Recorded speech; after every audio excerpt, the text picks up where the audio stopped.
Alhamdulillah, syukurillah, wa ni'matillah, la haula wala quwata illa billah wa ba'du. Bapak dan Ibu sekalian yang saya hormati, khususnya anggota Komisi 2 Bapak Syaifin, DPRD Kota Tangerang Selatan, Konsultan Manajemen Wilayah Provinsi Banten, Bapak Iwan Nur Saputra, Bapak Barnadi, Koordinator apa nih Pak Barnadi? Apa yang dikoordinasikan? Koordinator Kotaku, Kota Tanpa Kumuh, Tangerang Selatan. Bapak dan Ibu sekalian para peserta yang saya hormati, mohon maaf saya bukan terlambat karena memang saya ingin dijadwalkan pada jam ini karena pagi tadi harus mengisi dulu di acara yang lain. Puji syukur marilah senantiasa kita panjatkan kehadirat Allah. Alhamdulillah kita dapat bersilaturahmi dan bertatap muka dalam lokakarya program Kota Tanpa Kumuh atau disingkat dengan Kotaku. Hadirin yang kami hormati, Kotaku ini adalah transformasi dari program sebelumnya yaitu PNPM Mandiri Perkotaan yang menjadi program peningkatan kualitas kawasan perkotaan dengan mengedepankan kepada pencapaian sasaran nasional keciptakaryaan berupa 100% tersedianya air minum yang layak, 0% terbebas dari kumuh, dan 100% sanitasi yang layak. Jadi 100 istilah kita sekalian. Hal ini merupakan upaya untuk menangani permukiman kumuh di wilayah perkotaan yang dicanangkan oleh Dirjen Cipta Karya Kementerian Pekerjaan Umum dan Perumahan Rakyat melaksanakan program Kota Tanpa Kumuh di 269 kabupaten dan kota. Perubahan nama program memang hendaknya seyogyanya disosialisasikan kepada masyarakat agar masyarakat memahami bahwa dan seterusnya lah. Sebagaimana yang kita ketahui berbicara masalah penanggulangan kemiskinan di Kota Tangerang Selatan di bawah kepemimpinan Ibu Airin mengejawantahkan Perpres nomor 15 tahun 2010 tentang percepatan penanggulangan kemiskinan yang selanjutnya dibentuk tim penanggulangan kemiskinan daerah dengan penanganan masyarakat miskin berbasis data PPLS dan seterusnya. Bicara mengenai penanganan kawasan kumuh yang telah dilaksanakan oleh sebagian SKPD, dapat dikemukakan informasi bahwa periode 2011-2016 telah dilaksanakan antara lain bedah rumah tidak layak huni sebanyak 525 unit rumah. Data di luar bedah rumah oleh Dinsosnaker dan CSR Tangerang Selatan. Penataan kawasan kumuh sebanyak 4 lokasi dan 2016 direncanakan 2 lokasi. Pembangunan MCK, SPAL dan IPAL komunal di permukiman atau di pesantren. Pelaksananya program Jamban Sehat kerjasama dengan Damjaya sebanyak 80 titik. Tersusunnya dokumen pemetaan kawasan kumuh 38 titik. Tersedianya data RP2KP di Kota Tangerang Selatan, data RP3KP, dan terbitnya SK Kumuh tahun 2016 yang berisi 44 titik kumuh. Apa nih SK Kumuh pada ini? SK Kumuh judulnya kok nggak enak amat SK Kumuh gitu ya. Coba dicek lagi ya. Intervensi melalui program BRM PNPM Mandiri Perkotaan yang telah berlangsung dari tahun 2011 hingga 2015 berupa jalan lingkungan, drainase, turap, plastik. Pencapaian ini tentu saja bersifat fisik konstruksi, namun sejujurnya bahwa Tangerang Selatan telah mengintervensi dalam penanganan kemiskinan melalui program non-fisik seperti penyediaan layanan pendidikan gratis, layanan berobat gratis, beasiswa, dan lain-lain. Kami menyadari bahwa ada peran yang harus dimainkan antara membangun kolaborasi antar pelaku pembangunan, program dan pendanaan dalam upaya percepatan penanganan kumuh perkotaan yang dilakukan sejak tahap perencanaan dan seterusnya. Untuk itu saya berharap di awal periode yang kedua ini lokakarya ini dapat menjadikan atau menghasilkan database line yang tersedia. Ya nanti dicatat aja deh, agak sulit membacanya. Untuk ini diharapkan database kumuh yang berasal dari partisipasi masyarakat dapat masuk menjadi bagian dari perencanaan di tingkat kabupaten kota melalui RPJMD. Ini ada hadir juga dari Bapeda.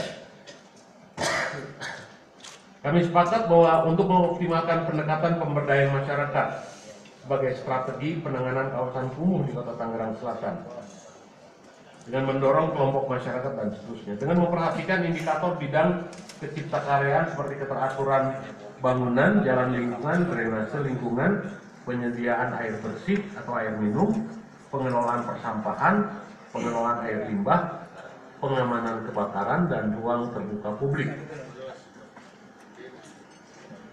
Kami memahami bahwa proses pembangunan ada 3 jalur. Jalur birokrasi, jalur politik, dan jalur partisipasi dari masyarakat. Saya singkat-singkat aja nih.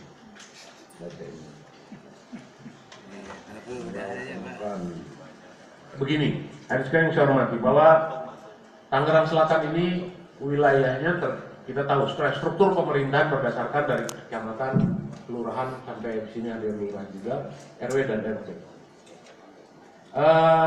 Kita sudah punya jalur mekanisme pembangunan yang baku normatif melalui Musrenbang, itu sudah terjadi, sudah kita lakukan. Yang harus lebih detail kita mengidentifikasikan dalam setiap perencanaan pembangunan adalah bahwa sebelum Musrenbang kelurahan, setiap kampung, kalau dulu ada dusun, ada kampung, ada kejaruan, terdiri dari beberapa RW, itu sudah memiliki data identifikasi apa yang dibutuhkan di wilayah tersebut. Artinya, kalau Musrenbang kelurahan bicara sekelurahan, itu adalah hasil data dari perkampungan atau perkejaruan tadi.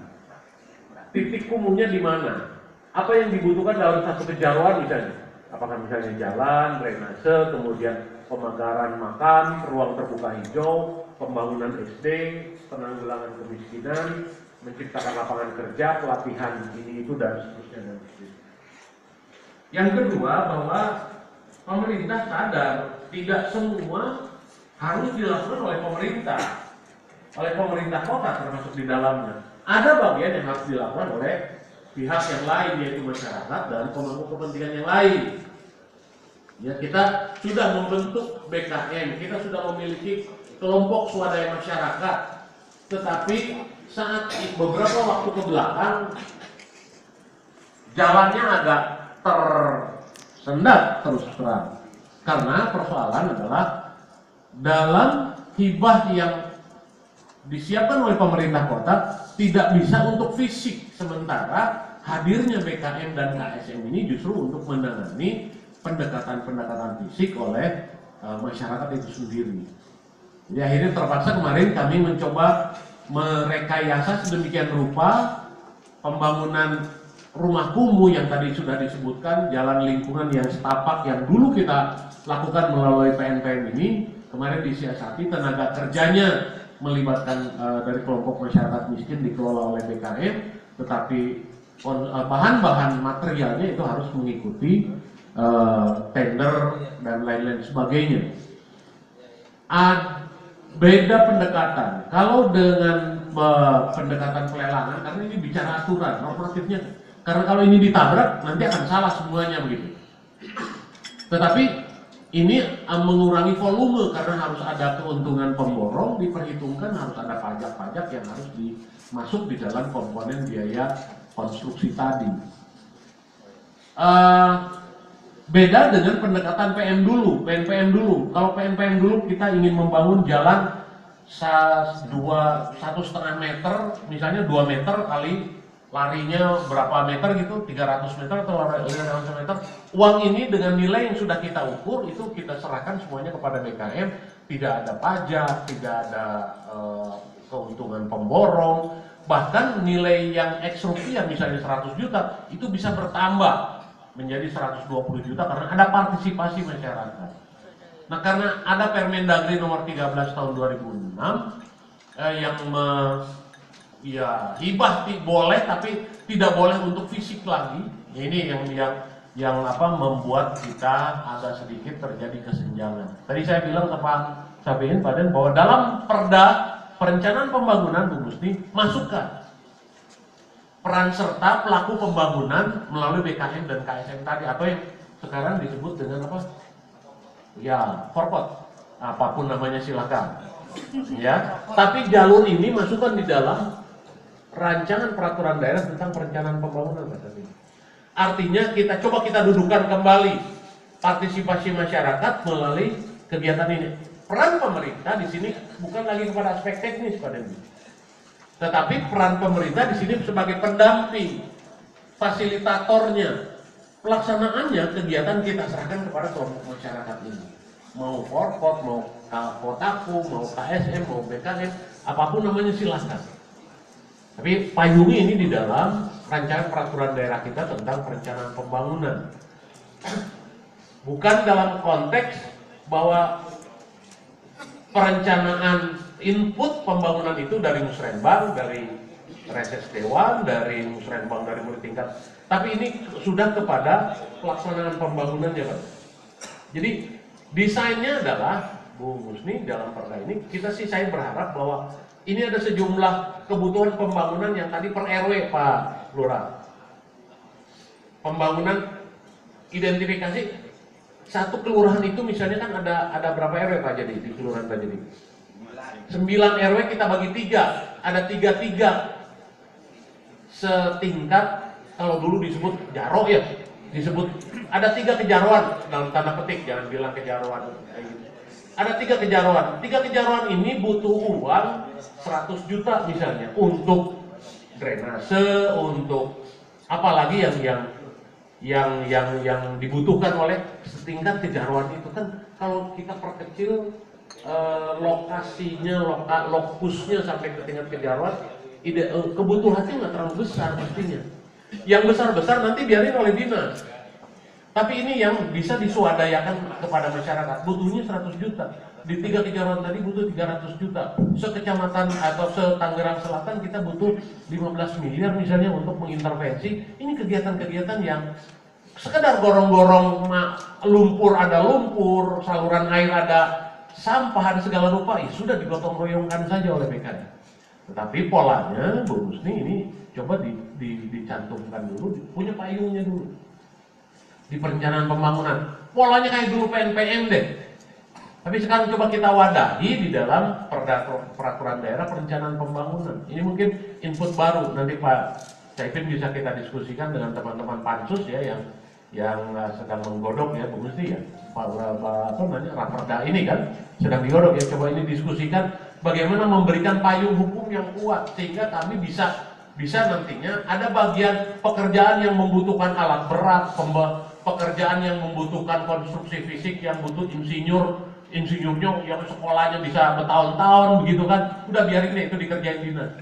Tapi cukup sama lulusan SD Impres bisa ngetok sekedar membuat drainase yang atau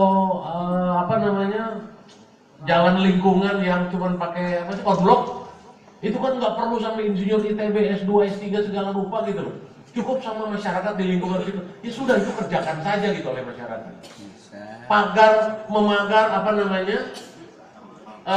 taman, makam masyarakat sekarang ini terpaksa digeser, dikelompokkan, kita hibah kepada ini. Nanti begitu dalam proposal hibah yang sekarang terjadi itu banyak kesulitannya. Jadi sudah, kita berdayakan masyarakat, kelompok masyarakat Bu. Desainnya adalah desain PMPM seperti dahulu. Kita coba payung hukumnya seperti demikian sehingga nanti Pak Dendi atau Pak Peda bisa mengalokasikan anggaran untuk kebutuhan pembangunan berbasiskan kejaruan yang kita harapkan, dan pelaku pembangunannya adalah kelompok-kelompok masyarakat. Sehingga kalau sekarang bisa, tadi sudah dilaporkan oleh Pak Dendi dengan pola tadi, ada berapa Pak Den rumah kumuh yang sudah dibangun itu ada 525